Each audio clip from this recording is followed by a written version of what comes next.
We are Southeastern 16. That's Chris Lee. I'm Chase Robinson, as we're talking some SEC football today, as we're going to talk three biggest questions for the Ole Miss Rebels as they get ready to take on Furman in their Week 1 game. That will be August 31st. It will be a 6 p.m. kickoff on SEC Network and Plus and ESPN Plus. Ole Miss, big favorite, 40-point favorites, depending on what service you look at, but Ole Miss favored nonetheless. So we'll dive into three questions for the Rebels after we talk about Bet Online. They are the world's most trusted betting platform and your number one source for everything online sports betting. Right now, you can receive a 50% free bet of up to $250 on your first deposit to bet on anything from the UFC to baseball to Formula One racing.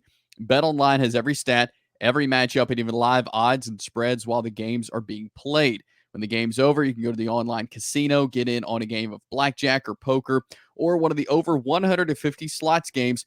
Head over to the website today to get in on the action. Use promo code BELIEVE, BLEAV, for your 50% free bet credit on your first deposit up to $250. Bet Online, the game starts here. All right, three biggest questions for the Ole Miss Rebels. Again, they have Furman in Week 1. Chris, what's something you're looking for? What's a big question for you on the Rebels? Hey, look, when we talk Ole Miss and Lane Kiffin, I feel like 90% of the talk has always been on offense. And it's just, can the defense get enough stops to let the offense win the game? Well, this year, that's going to look a lot different because what did the Portal King do, Chase? He loaded up on defense. He really did. And in fact, I'm not going to say they didn't add some nice pieces on offense, but boy, they added some fantastic pieces on defense. Let me give them to you. Princely Umanmielen, I probably botched the pronunciation, but you know who he is. He's the stud defensive end from Florida. Walter Nolan, who was the #1 recruit in the country 2 years ago out of Knoxville, who went to Texas A&M for 2 years. Nose tackle, I think a potential first rounder. They landed Chris Paul from Arkansas, who I think was Arkansas's most productive defender a year ago. Guys played a lot of football in the SEC as a middle linebacker. They added Isaiah Hamilton, who had 4 picks as a corner last year at Houston. They added Trey Amos, who was a reserve corner at Alabama last year, but a highly regarded one.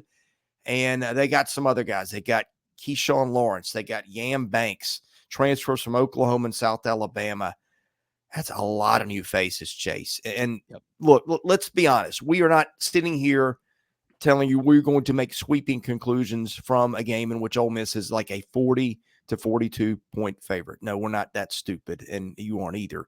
But I am telling you, they play the games for a reason. We watch them for a reason. I just want to see what it looks like with these guys in Ole Miss uniforms, because I think the defense is the reason really that I think this is probably the second best team in the SEC this year coming to the season. And I think the reason was when I looked at what they added, man, it was spectacular.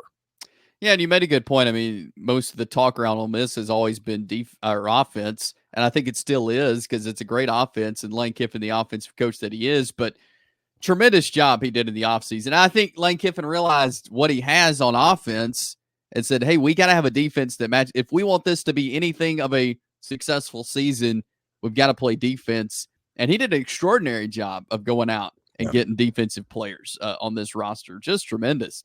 And I think that's the recipe for being successful, being a championship caliber team, is being strong on both sides of the ball. And when you look at this roster, they're strong on both sides of the ball.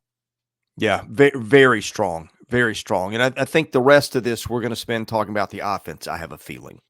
Yeah, so my biggest question when I'm watching this game, and probably when I'm watching every game for Ole Miss this season, is who gets the most targets at receiver. And they have a large receiving room and a lot of talent. You look at Tre Harris. He's going to be a top target. Juice Wells, the transfer, he's going to be a guy that's going to get some catches. Jordan Watkins, a guy who really strong receiver. He's going to get some touches. And then you add in tight end Caden Prieskorn to that as well, who it's going to be crazy if he doesn't get a lot of touches as well. And so I'm going to be curious who gets the most targets. Are they going to spread it out? How are teams going to defend these guys? Like, are they going to have to target one or two to to put more pressure on, and is that going to leave open other guys? Like, I'm really curious of how this is going to work out, because there's going to be so many guys so many playmakers at receiver with a good quarterback who's going to be able to get it to them. But I'm just curious how they're going to spread it out, and who is going to get the most targets. Yeah, well, and let's be honest too. I don't think we'll be seeing these guys into the fourth quarter. Probably. Right. I mean, you've got some other guys, Caden Lee, maybe Noreel White, Aiden Williams, who are going to maybe be getting some target. Lots of mouths to feed there. And I wouldn't think in a game against Furman, you're going to have your big guys in the fourth quarter. Yeah. Yeah. So, and that's a good point, because I feel like who's going to get the most targets in the first half when they're playing in this game. So to me, that's intriguing, interesting, with all the receivers and the tight end that can make catches as well that they have. So, all right, Chris, what's your third biggest question for this Ole Miss Furman game? Well, I just talked about you're going to be getting guys out of the lineup probably and letting those younger guys get some reps to save your guys. And look, here's Ole Miss's schedule after this. It's not exactly murderer's row. They've got MTSU, a trip to Wake Forest, Georgia Southern, and then I think the first really challenging game will be Kentucky and Oxford. They don't even play a top 25 team till mid-October. And Jackson Dart, I think, is a legit Heisman candidate. But if you got Jackson Dart in the fourth quarter of the game against Furman, we got some problems we hadn't unpacked here yet. I don't think that's going to happen. And Lane Kiffin, one thing that amazed me that he's done, Chase, when he started getting quarterbacks a couple years ago, he got, he's landed Dart, he landed Spencer Sanders, he landed Walker Howard. And that one really shocked me. Because Walker Howard was walking into a crowded room. And, oh, by the way, he was an LSU legacy. Walker Howard is a very, very talented player. And I guess the heir apparent at quarterback for Ole Miss, I don't know where that'll go beyond this year. But Walker Howard is going to have to start getting some reps. Last year, he threw 4.